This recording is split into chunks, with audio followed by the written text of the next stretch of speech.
But we have an excellent keynote speaker today, brought to us by one of the board members of Sustainable Contra Costa. Anastasia has a connection to Project Drawdown and said, well, why don't we try to get Chad to come and speak with us? And fortunately he said yes, and I'll introduce him in a second. I want to say that Project Drawdown, how many of you are aware of the book? Okay, you're aware of the book. I think this is a big deal that we have someone from Project Drawdown here with us today. I've been making a point to Sustainable Contra Costa now for several years that one of the most effective things that we can do as an organization, a small nonprofit, is to bring thought leaders into our community to increase our awareness and stretch our thinking. And that's what this conference is all about.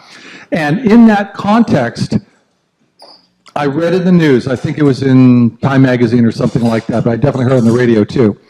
Are you aware that our current Secretary of Energy, Rick Perry from Texas, is pushing through, aggressively right now, pushing through regulations that will require energy companies to include sourcing from coal and nuclear plants, required, even if it costs more, because they're saying that this will create a more diverse energy mix and a more reliable mix, even though we got batteries to back it up and stuff. And in that context, you think about what that's going to do. They're forcing it onto our power companies at the same time where the economics are falling out of those industries. Talk about picking winners and losers. Where did we hear that before?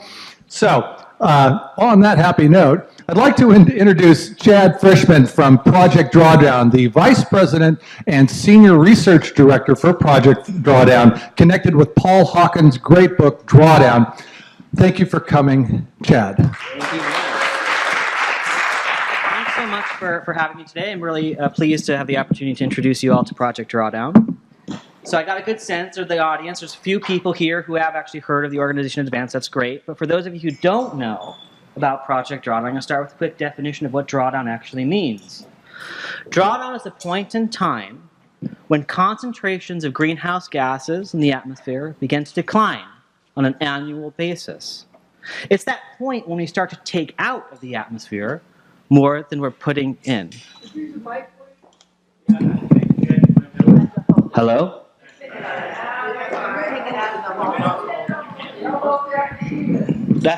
Okay, we'll try this out. How about that? Is that okay? Everybody all right? All right, super. So it's that point in time when we start to take out more than we're putting into the atmosphere. Our proposition is rather simple. If we reduce concentrations of greenhouse gases in the atmosphere, we can affect global cooling, essentially reversing anthropogenic global warming over time. But why is this important? This graph shows the concentrations of greenhouse gases, of carbon dioxide over the past 400,000 years. And as we can see, there's a lot of variation over hundreds of thousands of year timescales. But for most of these 400,000 years, we have never had an atmosphere over 300 parts per million of carbon dioxide. Now, parts per million is just a measure of concentration. But the point here is until about 1930s to 1950s, we've never experienced an atmosphere of that high concentration of CO2. And that's just carbon dioxide. That's not other greenhouse gases like methane, nitrous oxide, and fluorinated gases like hydrofluorocarbons. And for the past decades, we have been focused on a discourse. The climate change discourse has been focused on stabilization at certain parts per million of concentrations in our atmosphere. We've heard about 450 parts per million. We've heard of Bill McKibben's 350 parts per million. Right now, we're at 408 parts per million of carbon dioxide. If we included all the other greenhouse gases, we're at about 485 of CO2 equivalents. But why do we have this goal? This goal is stabilization of certain parts per million, or a degree warming. Right? We've heard about 2-degree warming and 4-degree warming, 1.5-degree warming. Who's heard about the Paris Agreement, right? So we've heard about these things, but why do we have this idea of a stabilizing our atmosphere by 2100. We're proposed with an existential threat to humanity that's 100 years in advance.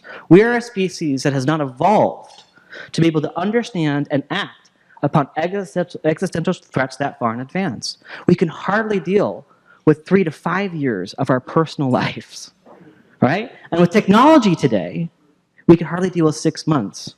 How can we envision a world in the future of 2100, an existential threat? How can businesses, policymakers, entrepreneurs, and everyday household owners and individuals in society, consumers, see that far in advance and react to it? The reality is that they can't. They don't understand it. So what we're proposing is Drawdown, to reverse global warming, a new goal for humanity that actually makes sense.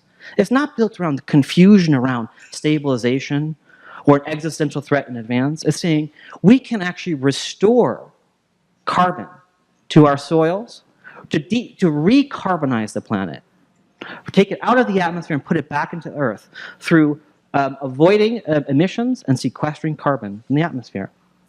And Drawdown is the only way we know to reverse global warming, right? It's a simple goal. What we do know with some level of confidence is that 4 degrees warming is better than 6 degrees. 2 is better than 4. 1.5 is better than 2, right? But we need a goal that makes sense for humanity that actually reverses to get to 0 degree warming over time, to reverse that process and get to the natural state, to reverse anthropogenic emission concentrations. And so this is what our goal is, right? Is it aspirational? Is it optimistic? Absolutely. It is. But that's exactly what we need right now. And why? Because how do we get presented with climate change and global warming in the media today? We're increasingly inundated with stories of doom and gloom. We have terrifying headlines and constructed images. This is London. Don't worry, it's not actually flooding right now. This has been photoshopped. It's been crafted in order to elicit fear and panic. And when we are confronted with fear and panic, what do? We run away. We can become distracted, easily distracted by clickbait. Who doesn't want to know how a frog ornament was used as a murder weapon? We distract ourselves by clicking beyond. The apocalypse is upon us now. There's nothing you can do about it. This is a disaster of biblical proportions. It's terrifying, right?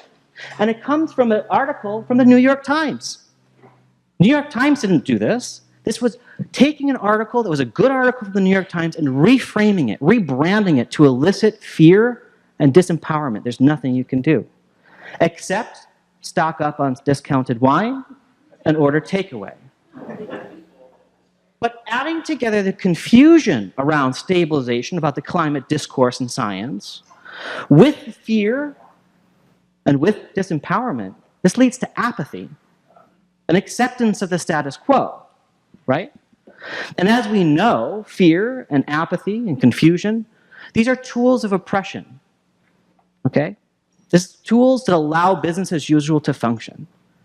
But if we can reframe that discourse to optimism and opportunity, we can all become agents of change. Those are the tools to make a difference, right? Optimism and opportunity. If climate change, global warming, is happening to us, we become victims. There's nothing we can do about it. But if it's happening for us, it's an opportunity to transform the way we do business. And so Project Drawdown was founded to counter this prevailing sentiment and to reframe that discourse to one of understanding, optimism, and opportunity. But of course, positive thinking and messaging alone isn't going to get us there, right? And so Project Drawdown is not only a communications organization that tries to change the messaging around us, away from stabilization, away from fear and apathy. We try to do that with the communications, but underlying all of that is the foundation of research, a global collaborative research program, a living research program that brings together researchers, policymakers, business leaders, advocates, that are assembling, researching the best available information on existing technologies and practices that can reverse global warming in time. And this coalition, which has been developing for over the past 3 years, we started in 2014. This is just a mix of the research fellows that have participated in this project. There were 65 people from all over the planet who worked with us for over 3 years to do all of this research to figure out what are the solutions and can we map and measure them into the future. Now these fellows come from all over the world, right? 50% of them have PhDs. All of them have one or more master's degree. And they come from backgrounds in business, forestry, law, sustainable development, obviously climate science, engineering, architecture. But these are not just 65 researchers that in ivory towers that are climate scientists and data wonks. No, they come from a diversity of background, a diversity of perspectives to bring this to the table, because this is a global issue that requires perspectives from many different disciplines. We've also assembled a team of over 130 advisors. Every day we get a new advisor that adds to this list. This is a smattering of them. And these are, lead authors from the Intergovernmental Panel on Climate Change, advocates, thought leaders, business leaders, philanthropists from all over the world. And together with the fellows, that represents over 200 people who have been working on this project over 3 years to, again, assemble, evaluate, assess, to advise, guide our research, and ultimately act as drawdown ambassadors to the world. What exactly are we doing? We're mapping and measuring solutions that are technologies and practices that can reverse global warming. There are 3 ways we know that you can reverse global warming. One is through replacing existing fossil fuel-based energy with clean, renewable sources and the enabling technologies to make that happen. 2 is to reduce consumption through technological efficiencies and behavior change. And 3 is to biosequester carbon in our plants' biomass and soils through a process we all know called photosynthesis. It's the only way we actually know with certainty that draws down, that takes and pulls carbon out of the atmosphere and stores it in our terrestrial systems. So we map and measure these existing solutions. All of the technologies and practices that we look at exist today. They're economically viable, they're currently scaling, they're applicable all over the world, and they're already currently being adopted all over the world. So we have the tools, we have the technology, we know what to do. Now we have to scale and accelerate that.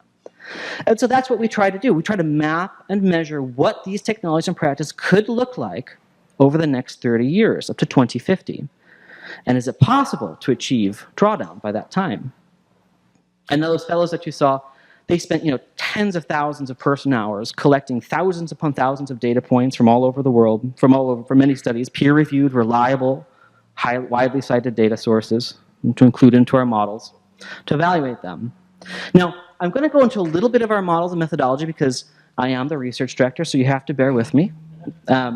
So what we ended up doing is creating 3 types of models. These are core models that evaluate their global systems models, right? That are bottom-up, solutions-oriented, and agency perspective. What agency means is a level of decision-making. So whether you're a building owner, you're a business owner, a household owner, a land owner, whether you're a government, whether you're a utility, we evaluate all these technologies and practices based on the level of decision-making that they reflect. And so the first model that we built was a reduction and replacement solutions model. This looks at energy and energy efficiency solutions. The next we built is a land use solutions model. And obviously we had to change the backend because land use is about how much land is actually available, right? And the biophysical characteristics. It's a very different kind of model. And the third is the food systems model. This looks at commodity scale data from all over the world, 450,000 data points from country scale demand and supply patterns. The reason I'm showing you this, right, is that we built these models with the intention for them to be usable. So they aren't just models that require a PhD. We are working to develop these models so that we can create tools for decision makers at all scales, whether you're a business owner, an investor, to decide about what kind of solution to add to your portfolio. If you're a policymaker, what decisions can you make for your community? At all scales, these models are actually accessible and usable So they're the foundation to build tools for decision making. And when we're looking at these, what do these models actually do? They're comparing a reference case to a high adoption case. It's really important to understand this. When we're looking at any one of these solutions and technologies and practices that we highlight in our book and our work, it's always replacing something else. So we have to think about these as two possible pathways in the future. One is a business as usual. We don't really do anything. And we're still using high conventional, high emitting technologies, fossil fuel based energy generation. And in a high adoption scenario, we're comparing that to the vigorous, reasonable, but vigorous adoption of technology solutions.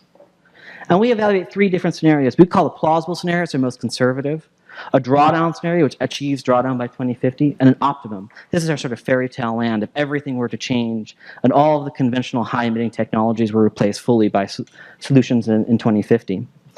But it's important to remember in each of these different futures, we have choices to make. We can either invest and build fossil fuel-based energy generation, coal or natural gas-fired plants, or we can choose solar PV. We can choose to be operating landfills, or we can choose to adopt waste management practices like recycling or composting. Every one of these represents a choice that we're comparing and contrasting. And then when we build all of these models for all these different technologies and practices, they're all in isolation, right? The different models. But in reality, they're not in isolation. All of these solutions, all these technologies, even the conventional ones, the high-emitting ones, all are part of a system.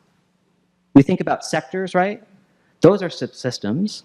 But the sectors themselves are systems, are intersecting with each other. So there's a system of systems. We have to map and measure and connect all of these technologies and practices within this broader global interactive system to deal with system dynamics, interaction effects, stock and flow issues. I mean, you have to avoid double counting. So these are all really important pieces. And it's valuable here because this all is built into a tool that allows us to make these kinds of decisions. So that's really just a brief overview of the methodology. And all of this work, all these 65 researchers and 130 advisors and these models all filter into a bunch of results from our models and analysis. Where do the results go? So far, our first product is this book called Drawdown. Okay? It was released in April of this year. Within a week, it reached the New York Times bestsellers list. It just got back on the New York Times bestsellers list. We're in our 7th printing. 85,000 copies in print so far after 5 months. Yeah, thank you. And you know why? Because all the methodology I just talked about, all of the details around the adoption trajectories and all of that, the technical details, it's not here. This is a book. These are a book about stories around solutions. These are narratives of solutions. This isn't a technical manual, all right? How many here has read the IPCC, the Intergovernmental Panel on Climate Change, the latest report? We have one. Two. I have. Very few people have read this.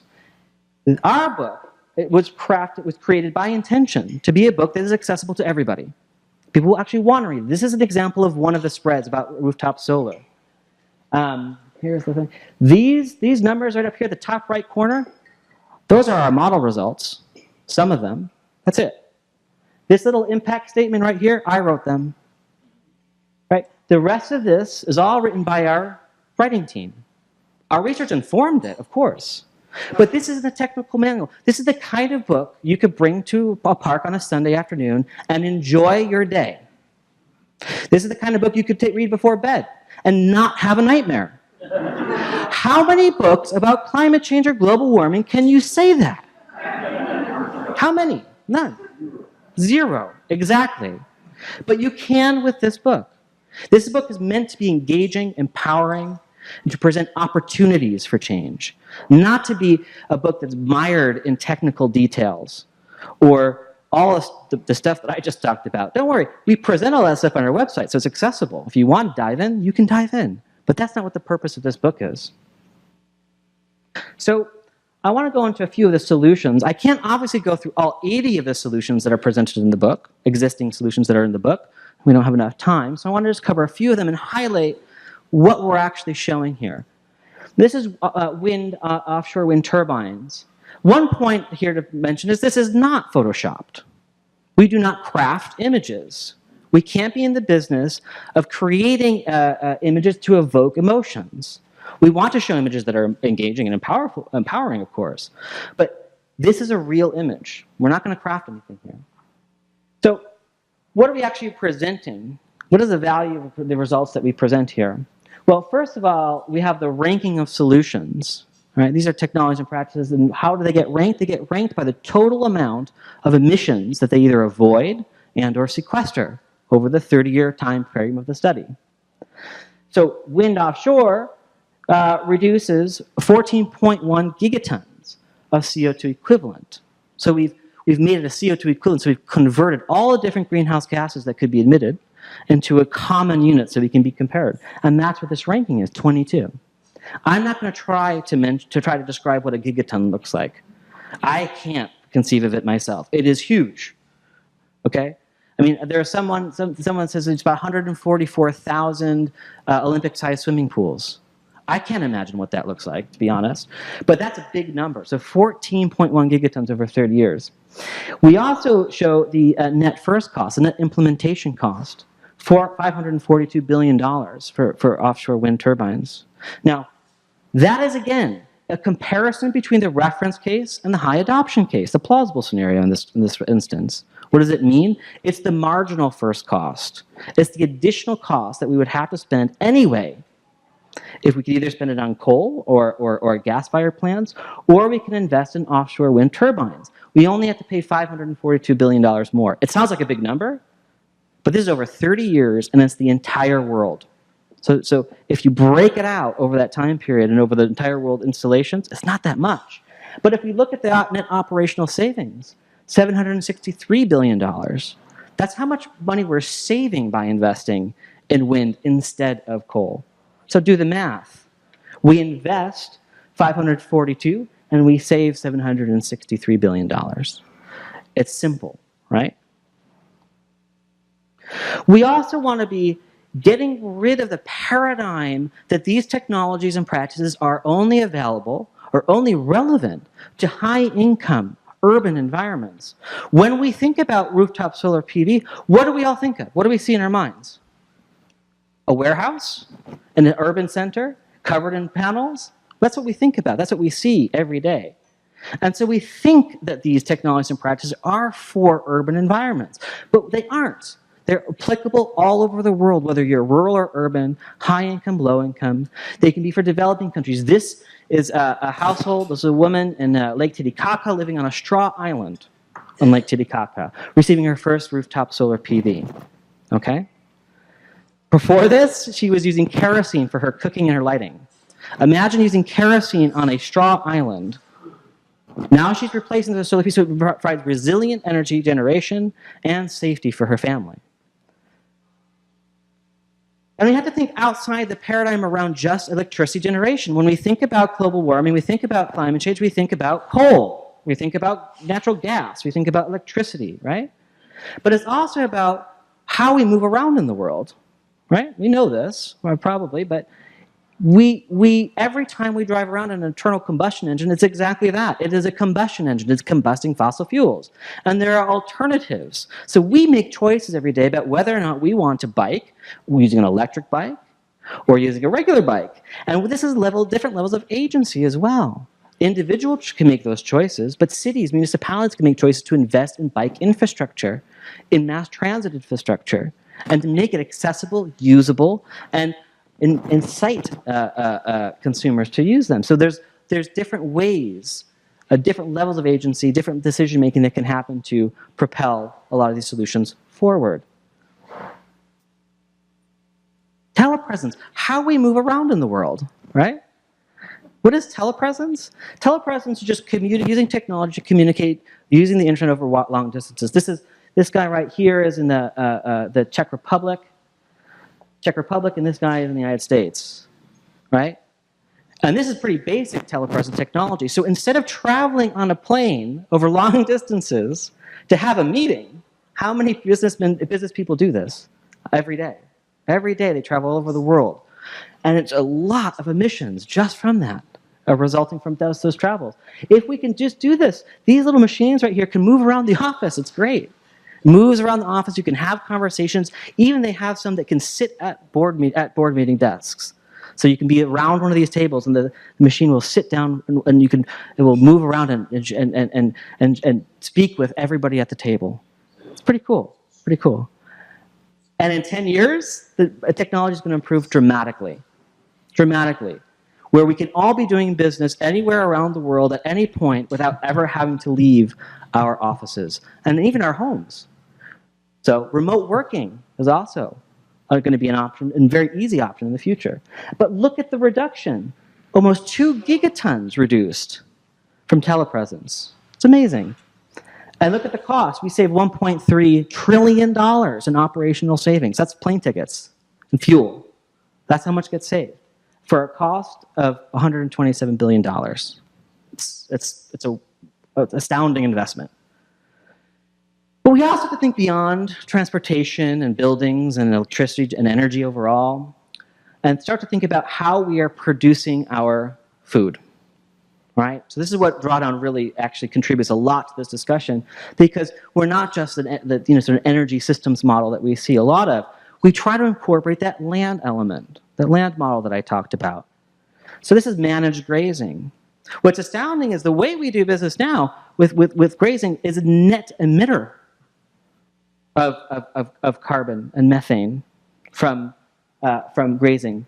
We have overstocking in confined feedlots, and we're depleting our resources in grasslands and turning it into a net emissions. But it's not the way we have to do it. There's managed grazing practices, and by the way, these practices have been tried and true for generations. This is actually the way we used to do it. This is the way traditional indigenous peoples still do it. Pastoral communities still use these methods. This is what we've been doing for generations. It's only the modern practices that we've adopted over the past couple century really, that has had this tremendous negative effect on our grasslands. But look, by simply having different types of practice, this is like controlled intensity and timing of grazing. This is, a rotational grazing and planned resting periods, and there's different components to it that I won't get into. But the point is, these are things that we know work and have been working for hundreds and hundreds of years by simply going back to some of these systems. And we have more advanced ways of doing it, right? There's even more sophisticated ways to simulate these older practices, right? So it's fantastic what we could do. And 16.3 gigatons can be saved. That's conservative. Because every one of the inputs in all of our models is a meta-analysis. What that means is we collect as many data sources as possible, and we put it through statistical evaluation, and we choose the average. So for managed grazing, just to give you a sense, this is about a sequestration rate. What that means is how much carbon is being sequestered in the soil on an annual basis. We use a value of 0.62.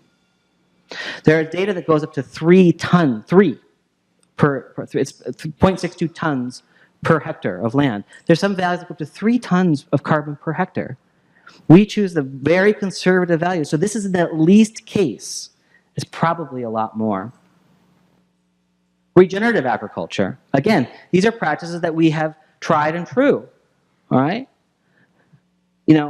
What regenerative agriculture does, it's essentially, no tillage or reduced tillage, crop rotation, cover cropping, using compost applications or manure applications to cropland, using organic practices, right? Some combination of these actually creates a regenerative system. What does that mean? That means it restores carbon to soils. And what do we know about carbon when it's in soils? Soil organic carbon increases productivity, increases yield, increases water retention, okay? So healthy soils equals more soil organic carbon. Modern agricultural practices is a net emitter. We deplete soil organic carbon, all right? We degrade cropland. And why? How do we still produce food? We use synthetic fertilizers in increasing amounts year after year. We have to use more synthetic fertilizers, which is high energy production, producing more emissions to produce synthetic fertilizers that ultimately deplete and further degrade our land. And so what happens? Well, some farmers or some people will actually deforest land, cut down trees in order to produce and convert this to grasslands and to croplands. Why? Because forests have very rich organic carbon, soil organic carbon. It's very rich, nutrients and water. It's very, very healthy soil. So if you cut down new forests, convert it to cropland, well, you suddenly increase your fertility again. Soil fertility, the productivity of the soil increases, the yield increases. And so while you're degrading land to the point where it becomes infertile, and you have to add synthetic fertilizers, you're also cutting down new forest to compensate for that. But by going back to regenerative practices, again, tried and true for generations, we can restore that organic health, reduce the need for reduce deforestation, and sequester 23 gigatons, number 11 solution on our list. Astounding. And the costs pay for itself. There's no real additional capital costs that are required. It's very minimal.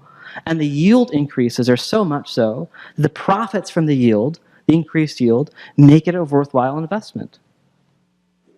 We have to think not just about how we're how we use land, but also how we're protecting our existing ecosystems. All right. So I just give you an example of how degradation.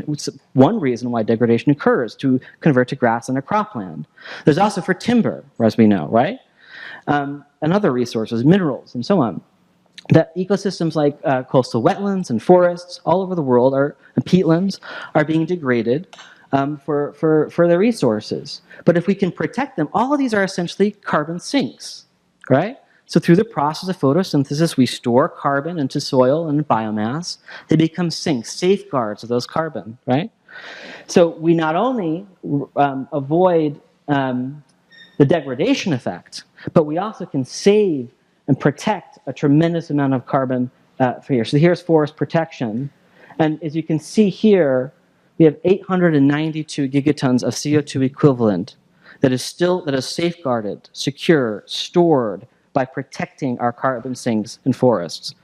Now, to give you some measurement, we have about 896 gigatons of greenhouse gas in the atmosphere currently, roughly. So by protecting forests, we can actually we prevent the doubling over time of what's in the atmosphere. All right? But what's surprising us? I mean, food itself, the food system. Now, food waste is approximately 8% of all emissions. A third of food gets wasted in this world. We can actually produce enough food to feed the entire population today and in 2050, assuming a population growth. But we waste so much of it along the supply chain. If we kind of lumped it all together, we reduce food waste, it would be the third largest emitter after the United States and China. Food waste, global food waste. Now we have to think about why this happens. It happens in different reasons along the supply chain. In low-income countries, food loss happens early in the supply chain. It's about storage, it's about distribution. It's a technology problem, right? They waste about 3% at the point of consumption. They don't waste much. They need it. In high-income countries here, we're talking about 20 or 30% of food gets wasted at the point of market and consumption. This is about consumer demand, all right? Think about that. 30% of food in this country gets wasted on an annual basis, roughly. 30%, that's astounding. And if we change our behavior, it's something we could do every day, right? If we actually purchase what we intend to eat and eat what we purchase, we can reduce waste along the supply chain. How? Because grocery stores, as they stock their food, will start to stock less because less is being purchased. Where does that food go? That food can be distributed to different parts of the world to feed growing populations and starving populations that are going hungry. We have enough food today to feed the world over, now until 2050.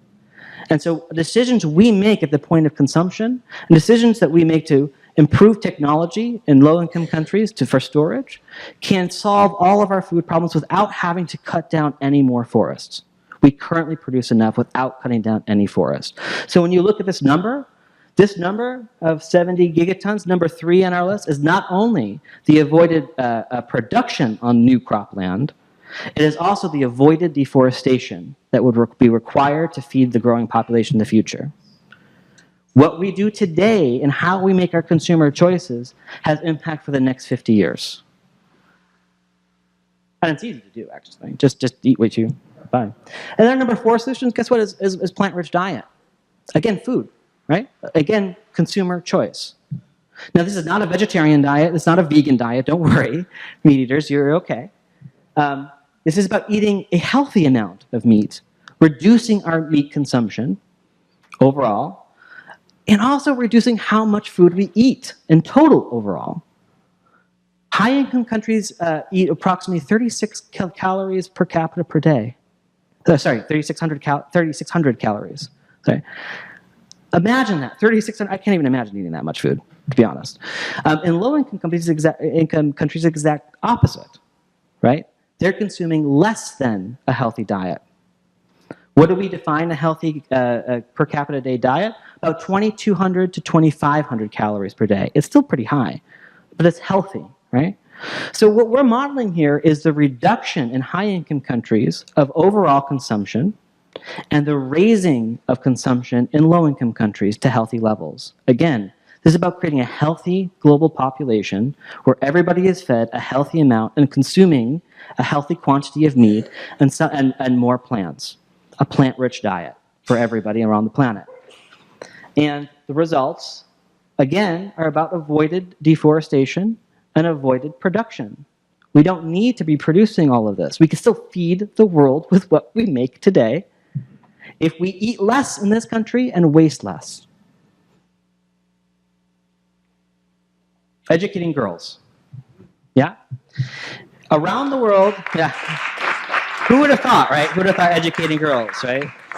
Around the world, nearly 62 million girls are denied the right to attend school. And many of these girls get married young and have children and struggle their entire lives to provide for their families. Now, if we provide universal education for boys and girls, right now, we pretty much, around the world, pretty much solved the problem about boys' education. But there's great gender disparity. If we raise and allow girls to stay in school in these countries where they're being pulled out and provide them equal access and equal level of education, universal education, we see about 12 to 13 years of secondary education, we see for dramatically different life choices for women. They delayed onset of marriage. They wait for marriage. They focus on their careers. They have improved economic activity. They have smaller family sizes, and this is a multiplier effect because their children have the same effect, and their children's children seem to have the same effect because they are brought up in a household that values education. So educating girls. But how does it happen? Well, it happens through family planning, right? Delayed onset of marriage, smaller family size. How does that happen? That happens through access and to resources, to reproductive health care, to contraception, to just the acceptance that men and women should make their own choices about when, how, and if they have a family. It's providing that choice and freedom to make those decisions in life. And so you see, this is family planning is number 7. You'll see educating girls is number 6. You'll see the numbers are actually the exact same, 59.6. That's because it is all actually family planning. It's all choices that are made. Educating girls increases the uptake of family planning over time. Why is family planning itself even such a big issue, though? It's about population size.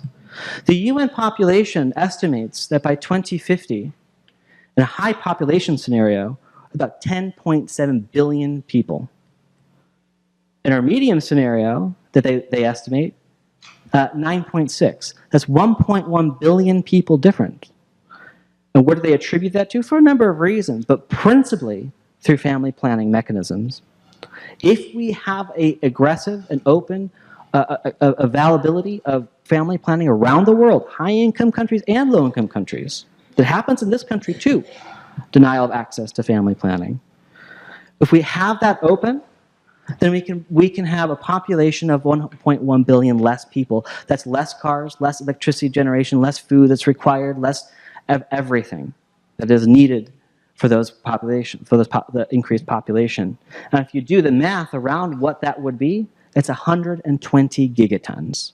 So educating girls and family planning combined are one of the most impactful solutions that we can do. Here's a list of our top 20 solutions. People like to see rankings like this, the top 20. The number one is refrigerant management. Again, who would have thought? We didn't really, we're kind of slightly disappointed in because it's not as, like cool and, but actually it is pretty cool. It's pretty interesting. So what refrigerant management actually is, we did a really great job in the Montreal Protocol to get rid of chlorofluorocarbons, CFCs, in refrigerants, right? Because they were depleting the ozone layer. But guess what happened? They were replaced by HFCs, hydrofluorocarbons. What's the problem with hydrofluorocarbons? They're thousands of times more potent than carbon dioxide, from 2 to 12,000 times more potent. So we've replaced all our refrigerants and our air conditioners and refrigerators and everything else at the commercial and residential scale with a material that is extremely detrimental to our atmosphere and to global warming, increases it dramatically. And they can stay in the atmosphere for thousands of years. So how does it get into the atmosphere? Through leakage, end of life, disposal, right? So we throw our refrigerators into the landfill, typically. What else do we do with them? We don't really do much with them. And over time, those HFCs get released into the atmosphere, and they could dramatically increase, or have a huge potent impact on global warming over time. But we have the technology and methods to destroy HFCs at end of life, so it doesn't get into the atmosphere and have the same level of potency. We can replace them. We can replace HFCs with natural refrigerants. Other forms, ammonia and even carbon dioxide itself can be used as a refrigerant. And just to point out, this is 89 gigatons. That does not include the Kigali Agreement. Now, in Kigali last year, they agreed to have a phase-out of HFCs over time because they recognized the extreme potency of these greenhouse gases, and we want to get rid of them from the markets. So this is just looking at existing refrigerant banks over time. Refrigerant banks is just the stock of the HFCs, and if we can destroy the stock of HFCs over time, we can produce 89 gigatons. If we include Kigali, the avoidance and the adoption of natural refrigerants instead, this number can go up to be 160 gigatons, and some people estimate over 200. So refrigerant management, imagine that. How we have dealt with refrigerants as one of the most impactful things that we can do. And we're going to have to wrap up fairly soon, but here's our top 5 energy solutions, electricity generation solutions. The reason this is interesting is because you expect them to be probably better represented in the top 20. When we think about electricity generation, the first thing we think of with global warming and climate change is electricity. But it's only 5 here. And you see wind turbines onshore is ranked number 2. Now you remember I showed you the offshore wind turbines is ranked number 22. We have to separate them out because the investments required for both of these types of systems are very different. Costing is different, savings is different. They're very different systems. But if we combined them together, wind would leap to number 1. Food represents the 8 of the top 20. Now imagine that. Who would have thought that our food system, how we produce, what we're consuming, and how we consume, again, how we produce, our food wastage, and our food choices can have such a dramatic impact. All right? This is how we can really move the needle and get to a point of reversing global warming. So, is drawdown possible by 2050?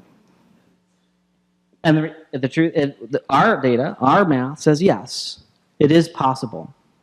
But it's not the top 20 that's going to get us there. It's not the top 40, top 50, or 60. It's all 80 of these solutions working together in that system, the system of systems, right? Working together. And this is just a pie chart showing the relative impact. And you see that, refrigeration, number 1, 2, 3, 4, so on, there's a solid chunk that happens from the top 10 for sure.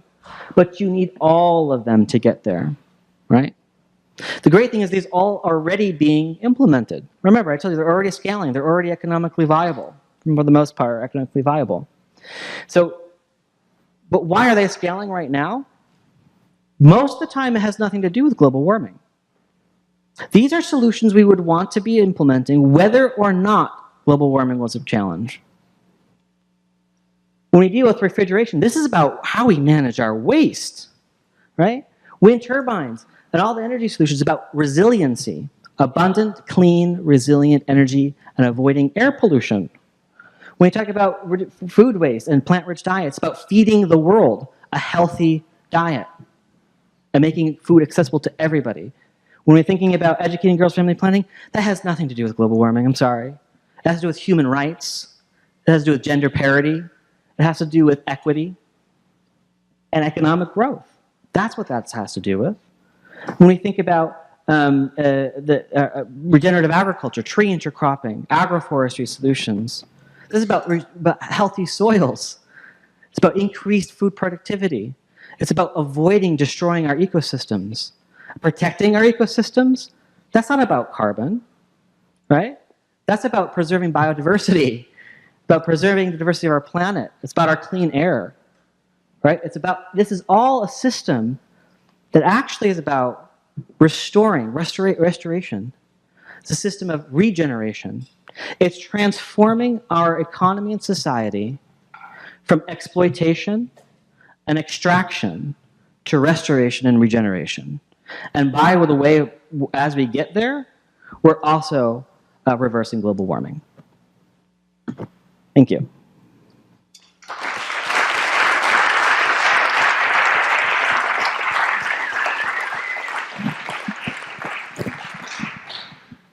Great, thank you, Chad. Questions from the audience?